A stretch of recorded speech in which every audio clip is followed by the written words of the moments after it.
Now then, you're very welcome back. So delighted to say we are joined by Eddie Brennan, former Laois manager, involved with Coola at the moment as well, and just the 8 All-Irelands as a player in his back pocket with Kilkenny. Eddie, how you doing?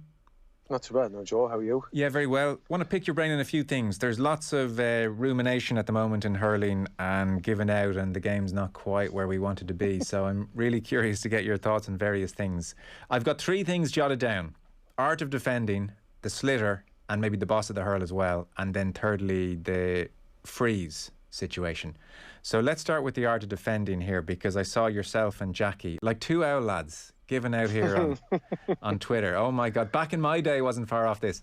But no, I'm only joking with you. So Jackie Terrell was looking at the game in Salt Hill and was bemoaning the scoring, and I think you said the art of defending gone, it's dead.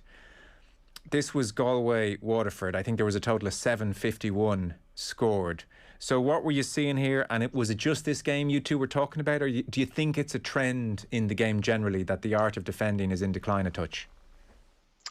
Yeah, it probably is, and there's a lot of factors that play, Joe. I suppose the golden oldies are bemoaning, I suppose you're right in that, and we all, I suppose, have a little gripe and a whinge at times. And don't get me wrong, it's brilliant to see high-scoring matches. It's brilliant to see that. But I suppose the context on this is that it's league with no consequences whatsoever, really, in the broader scheme of things. It's prep for championships. So I suppose in some regards, while teams are pushing and they're trying to try different combinations and they're giving players a bit of game time, they're also acutely aware that championship is coming very close down the line. So I suppose, is there a real cut and trust, and do lads really want to, I suppose, risk picking up maybe a red card now at this stage, or stuff like that? I suppose they're the considerations. But definitely in terms of, out and out good defending, I think there's a level of nervousness definitely there from a lot of players. And I suppose maybe the quick example I'm going to use, because you obviously need to have your facts when you're making these observations, but I felt there was very, very little, if any, contact whatsoever in Neil McManus's attempted tackle that resulted in him getting a second yellow. I don't think even the Wexford player even stopped playing. He stayed going. He tried to kind of flick in and came back out very quickly, and it resulted in a second yellow. And I suppose at the time you go, if that type of tackle is going to be categorised as a yellow card, we're going to see a lot of lads picking up yellow cards. And again, the context in this is, look, maybe sometimes there can be a level of maybe subconscious bias when we say things, and suddenly it plants seeds in referees' heads. And I think maybe there's a lot of things at play here. Maybe it's the oversight, maybe it's the instructions that refs are getting to. And I don't think it's fair. I suppose I have been critical sometimes of refs, and I think that's not fair either, because we all want to find a kind of a workable solution and something that works right. And the question is, are the standards of refereeing, they always tend to kind of dilute a tiny bit when it comes to championship. And again, another example I use, Seamus Flanagan and Conor Gleeson kind of were at it in that first match. I don't think there's anything wrong with what both of them were doing. Mm-hmm. And I think Seamus Flanagan paid a price for what for me amounts to nothing more than a clip, and that's all it is. And yet, by the letter of the law, it is a strike is a strike is a strike. But at the end of the day, I think there's an acceptable level of combat, and I mean that in obviously the best sense. Yeah. That there's 2 bulls going at it, button heads, championship hurling. There's no blinking here, and I think that's what we want to see. Obviously, if that becomes stupid, if that becomes ridiculous and lads are ploughing the heads off each other, then referees definitely have to intervene, and players have to be responsible for that too. Yeah, that's really interesting. I suspect a lot of people will be nodding along with you completely, by the way. I was listening, I don't know, did you catch the pre-game for Limerick Cork and RTE? Donal Cusack was on with Shane Dowling, and Donal Cusack was making the point that he thinks referees, for the first time in a while actually, and I'm saying let's leave McManus and the Flanagan Gleeson one aside, because he was talking more generally, but he was saying what he thinks is going on at the moment, and this isn't about the advantage rule either, but he was saying he thinks for the first time in a long time the referees are now back refereeing the game according to the rules as they are written down. And he was saying maybe even like as long ago as the early 2000s things got a bit out of hand and you're allowed to do things that you shouldn't actually be allowed do, and he thinks referees are on top of it now. He was even wondering when the crowds come back, are referees going to stick with it when the crowds are moaning, kind of saying, oh geez, would you let the thing flow, referee? And he was actually worried that the refs will kind of wilt under that pressure. But what about his original point, whatever about what happens with the crowds, his original point that a lot of things happen in hurling which actually are against the rules, and they haven't been reffed for a very long time, and what we're seeing at the moment is almost a recalibration, and he was happy to see it. He thought this was a good thing. Shane Dowling wasn't so sure. Yeah, I was amused when I heard Don Logue making the point, because he clearly lived a little bit of a sheltered existence, because he didn't have to mark The Rock, or he didn't have to mark Wayne Sherlock or some of them boys, and I mean that in the best sense. I know you do. I take his point. But I think, in terms of what he was specifically referring to, I think is this third hand. And I think, it's finding the balance on that, because I think there's a level of cat and mouse that sometimes goes on when you're marking a guy. If he can get the check on you in time, or that, and Diarmuid O'Sullivan, for me, as a player, I have huge respect for. I marked him a few times, and the challenge was, he was using a little bit of roguery, and I love that. I think there's nothing wrong with that. I think there's a difference if someone is dragging the jersey, or they're deliberately, impeding somebody. They're not trying to play the game. I think that's obviously what we're after here. But in relation to his points, just on the recalibration of it, I think what we have to be careful of, I suppose, in some regards, is that we don't put too much pressure on our referees by giving them specific instructions. I think a referee, in an ideal sense, should be trusted to go and referee the match on their knowledge of the rules, and be utterly objective and facilitate a good match. But obviously, there's obviously the cat and mouse, as I talk about sometimes, and it's understanding that they say, look, if a lad is deliberately fouling, a good player, or they're doing something that's illegal, then trust the referees to pick up on that, and I think, support them as best we can. But I think, the cut and trust of it, I think unless something is really, blatant, I think what you don't want to ever see, though, is that referees are kind of guessing, oh, well, they see a helmet coming off somebody, well, it must have been, somebody had to have done something. Unless you're specifically seeing a helmet being tore off somebody, then you have to act. And in fairness to the refs, I think they will make that point, that unless they see something, they can't act. And I had that with one of the top referees in a challenge match with Laois, where, we questioned an issue, and he said, I can only call it on what I've seen, and I respect that completely. Yeah. I'll come to the advantage rule in a second, but leaving that aside for another moment, are you seeing too many soft frees? Yeah, I was watching the Kilkenny and Laois match, and I think there's definitely an element of guys, playing for that free, or buying the free is the dreaded term that we use in soccer. But I think, look, sometimes and by that, do you mean, so like I would take simulation and diving as like there's no contact, and like Robert Perez style, I've just thrown myself to the ground. Whereas when you say buying a free, do you mean like there actually is a little bit of contact, and then they're making the most of it, reacting to that contact, or what are you seeing? Yeah, there's a couple of examples, and I suppose, Joe, I'm very mindful of what I say here, and people turn around quickly, and I'm not trying to highlight individual teams or players, and I'm just going to throw in a few examples. Like, okay. I think what you're looking at is, when you think of, I use that example of guys dipping low into a tackle and they grab a hurl, and I've seen, Kevin Foley is good at that, where he grabs the hurl and kind of, chugs himself to the ground. I think that's not really. Dan McCormack is good at it as well, and I think even, I suppose one example that I felt was harsh on the likes of Cathal Barrett last year. Cathal Barrett was competing for the ball in that quarter final, and he flicked in, and he might have clipped off the helmet of his marker, which was a Galway player, and the Galway player went to ground straight away, and the free was blown, and Cathal Barrett got his second yellow and got his marching orders. So we fast forward to this year in the league, and a similar scenario develops with Patrick Horgan and Cathal Barrett pulls out a tackle completely. So he's mindful of, if I get that just marginally wrong, I could walk here. And I think, the purpose of your helmet is to protect you. And if you get a little bit of contact, tips and taps when you're going for high ball, I think that's acceptable. I accept that if I put my hand up for the ball and I don't protect it, I can expect to get a clip or two, because guys are competing for the ball.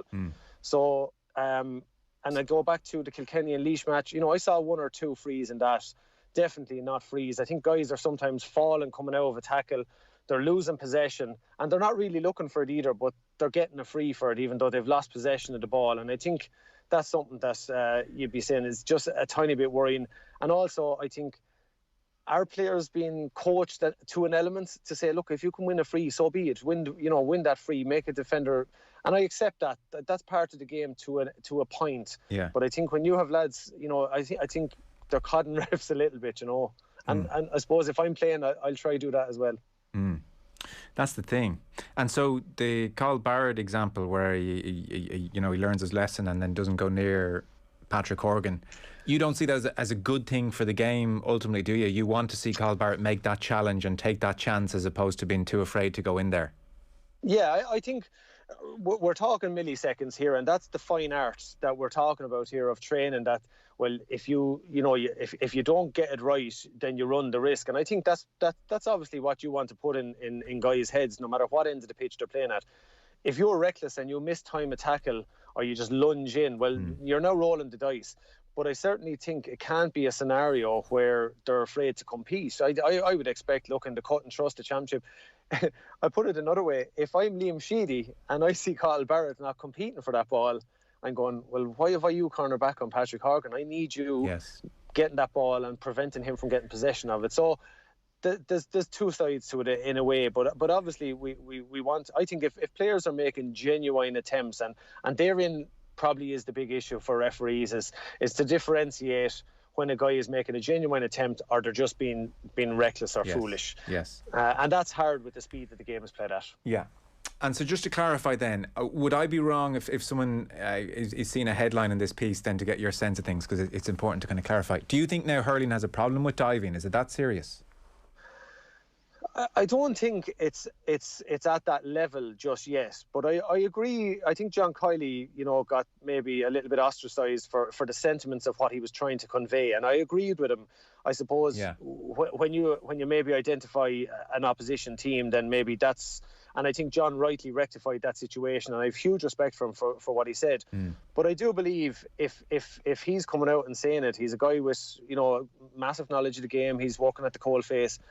I think it's something that we need to be wary of, because I think if it starts, if it does become, if we don't kind of keep an eye on it now or keep tabs on it now, it may develop. And I'd be just very, very conscious that it does escalate. I think there is an element of it going on where lads will go in, they see that, oh God, I'm running out of steps here, I'm going to lose possession. Yeah. So if I make contact here and I go to ground, there's a chance, let it roar, I might get a free. Yeah, it becomes culturally acceptable. And then finally, because I do want to talk to you about the sliotar, and it ties in with the free situation.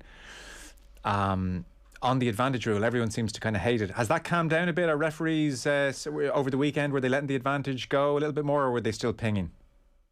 I'm not so sure. I think they're probably getting their heads around it a little bit more. It came in, all of a sudden at the start of the league, so they were probably apprehensive, which you say fair enough. But I think they will quickly get to the speed of that. I think the one thing that you want to do is, look, if somebody does break free and they are bearing down on goal, well, let it develop. What's wrong with letting it develop? And if it doesn't work, well, you can always bring it back, Yeah.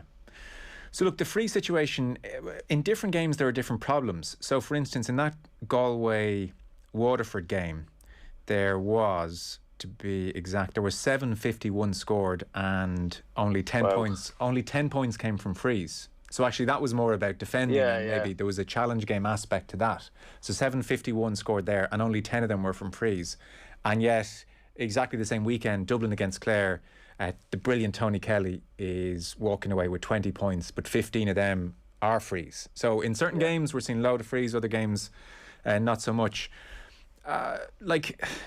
We've talked about the frees being given. The sliotar has come into the equation now, as in, we don't in a situation, and it's happened a lot already, where the game becomes a game where there are a lot of frees and you've got the corner forward who's the free taker jogging back 60, 70 metres every time to take a free, and it's stop start, and there's every part of the field basically a free is a point scoring opportunity, and people are getting fed up with it. This has been put down to the sliotar in the main, and I guess the skill sets of the players as well. I'm going to play a clip. James Scahill, former Galway goalkeeper, on OTB AM this morning, and everyone's talking about the lightness of the sliotar. It's too light, and well, he had things to say about that. Have a listen. I think GA people are a small bit guilty of trying to use their theories to prove a fact, whereas I like to use a fact to prove my theory, I'd say. So I'm looking at the weight of the sliotar, and it's a hot topic, and everyone says make the sliotar heavier. But a good story for you, let's say 2005, Galway played Cork in the Ireland senior final, and we played Limerick in the minor final beforehand.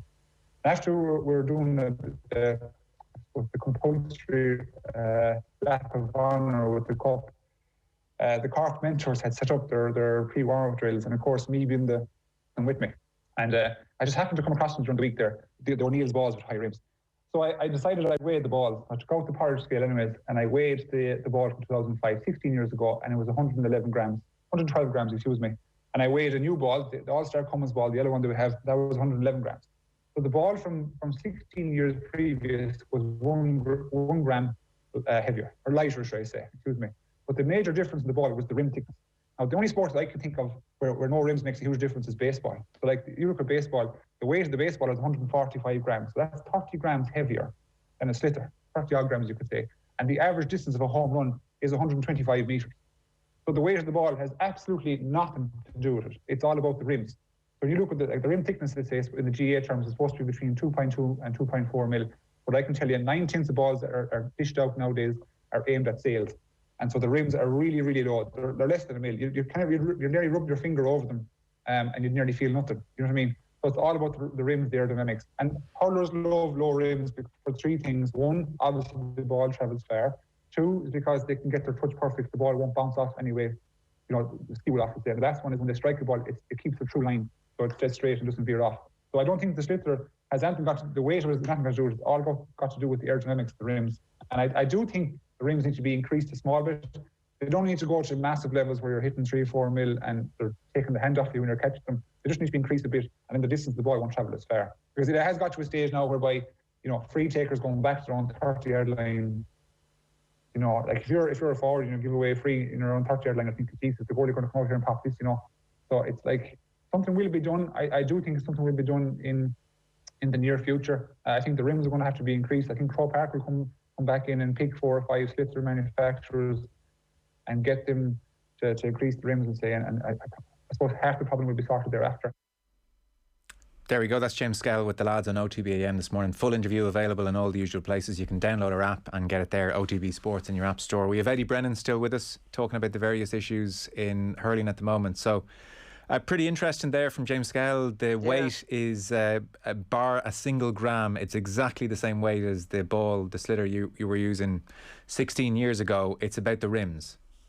Yeah, it's gas. I actually, when I heard the guys telling me earlier on about this, James' interview this morning, the weekend I went digging into the drawer and pulled out a few old sliotars just for comparison. And yeah, the rims is significant. And again, I don't know, look, if we'll pick it up on the camera there, but what I have is just 2 sliotars. And you can see distinctly the rims are that bit, they are, I suppose, a slight bit bigger. Now, it's hard to probably comprehend even there, but no, what's happening I could see them there. For anyone on the radio, there's a huge difference there. Yeah, no, and even look, again, 2 O'Neill sliotar, I suppose, just for clarity, the difference in them, you're looking at a significantly, and again, once it wears a little bit and gets a little bit heavier. So the point I think James is making is the sliotar nowadays, they're filed right down. I mean, any of the rims they're filed well down, so it's very smooth. So what that means, you're guaranteed a sweeter strike no matter where you connect on the ball. Whereas if you connect on 1 or 2 of those big, the higher rims, it results in maybe a mishit where it's not going to travel as far.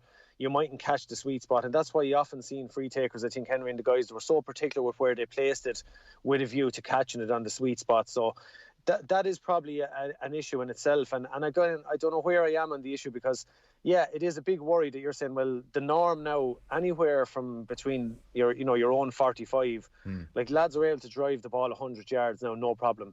That was like a phenomenon back, 15 years ago. So what you have now is it's become the norm now that, your TJs, your Patrick Horgans, Enda Rowland, these boys are well, Joe Canning, they're well able to knock the ball over from around that distance. And I suppose it's possibly going to mean that, like James said there, your forwards are going to get penalised heavy for giving away a free around that middle third.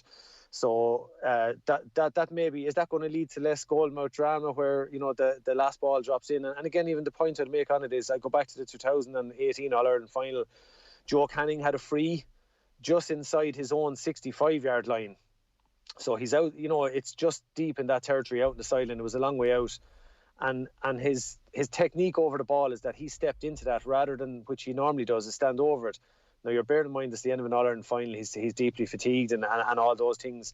And I just think, for me, if that happened now, and that's only 2 or 3 years ago, I think Joe would trust his technique there and he'd sail that ball over, no problem at all. So the issue is, look, there's a lot of things. Players are supremely fit now, hurls, everything. There's all sorts of work on that are technically striking the ball right. So I don't think it's maybe the big drama that we maybe think it is, but certainly I'm not sure what way I'm fixed on. Right. Points from your own 45 yet. I'm a little bit undecided on it. It's a great skill to see a lad do that, but when it's becoming the norm, you're kind of going, okay, where does this go? Does this mean that we're going to see very little goalmouth action now? We're going to see that ball dropped in around the house and a big scrum to try get a goal or something like that? I don't know. I know it's also like just the weight of not weight of the Sliotar as in WAIT, the weight for a corner forward to trot all the way back into the opposition half and all this kind of business, like that becomes very stop-starty. I mean, there's still great, you love a long point from play. Like, there's such drama there. But, I mean, as brilliant as TJ Reid is, I don't know if anyone's quite going to just watch him take 30 frees. No. Well, you look at even, Jason Ford hit a great free at the end of the Cork match to square that match up. And that was great drama. But if that's in the 15th minute, I don't know if I'm waiting for Jason to run all the way back. Yeah, well, I think it maybe, look, it ties into maybe the other side of it too, is if teams are kind of, if you're willing to foul, then you're going to see the likes of TJ and co, even Ronan Marr. Ronan Marr can just stroke a ball over bar from nearly 100 yards. So, if that's working scores and lads are doing that from play, I think perhaps we can maybe put a little bit of acceptance on that. But we won't be lauding it as a magnificent feat that it once was. Like, you go, oh, Jesus, someone's after popping over an absolute monster. Whereas now it just becomes the norm. And like you said there, Joe, I think people would not like to see a Patrick Horgan v TJ Reid or a Joe Canning v TJ Reid or whoever it is, Jason Ford in an absolute shootout. We can organise exhibitions of that stuff if we want. Yeah. I would presume as well, and you'd have a feel for this having played and still obviously been very much in touch with the game. James Scale there is talking about the rims, the smaller rims, allowing the ball to go further, to travel on a truer line. But also he said the touch is much better. Your touch is much easier. You're not going to have a dodgy touch where it hits off the big rim. Yeah. So that must really be having an effect on how the likes of a Limerick are playing this short passing game now. I mean, the variables aren't as big with the smaller rims. So, the touch is better. It's breaking down less. I mean, that's having an effect on how players or how teams rather are playing the sport. Yeah, I think that's where the game has evolved to, that the ball was flying around, when I was hurling, that it was down to maybe your critical thinking under pressure and your instinctive thinking was what it really focused on. And again, when we were working on your touch, you were very mindful of, definitely in a positional sense, if you're inside, you might get 4 or 5, so you couldn't afford a dirty touch. And it was something that was the core of Tipperary's thinking in 2010. They said the quality of touch had to be there. So I suppose that's the element there, is that you're saying, well, if you have a nicely rounded, perfect Sliotar, and look, there's nothing wrong with things evolving. It's like a modern car, but I think it does lead itself to that short passing game where guys are working so much under touch and those passes over shorter periods that the coaching element is more on our style of play rather than an individual's instinctive thinking and their instincts. Yeah. Listen, it's all very interesting and we don't have time to get into it, but James Scale was saying as well, the boss of the hurl now is out of control. He's saying with lads in his club team, he's comparing his hurl to them and they've got a bigger, wider boss than he has, and he's the goalkeeper. He was saying, like, there's lads out there having pot shots with frying pans, and so the margin forever further decreases. So between the Sliotar, between the free count and maybe lads buying frees, between the art of defending, it can sound over the last couple of weeks like hurling's in not a great state. I mean, just a couple of months ago, we all watched Kilkenny Waterford in the All-Ireland semi-final. It was an absolute classic. So I'm still hopeful when it all settles down, we'll have a good summer. I think the bosses there, I think we can blame Dalo for that. I remember seeing Dalo playing in 97 and we thought it was a goalie's hurl, and that was why he was hitting those frees so long. But no, I still think, look, it'll settle itself out. I think sometimes, I suppose we're coming at a very unnatural 15 or 16 months, and we're not getting a flow and the prep, I suppose, the National League in its place, and then a nice gap into Championship. I suppose it's just different, and maybe the issues are coming to a head a little bit more. And I suppose we're all mad to throw our tuppence worth in because we have such a narrow window. But hopefully, look, like yourself, Joe, I'd be very optimistic. We're still going to get a good championship, because there's obviously a different element now with the such a cutthroat element. You don't get to play 4 matches where you can recover in 2. You just have to get it all right on the day, and that brings its own appeal as well. Eddie, Brennan, always great getting your thoughts. Thanks, Eddie. No problem, Joe. Anytime.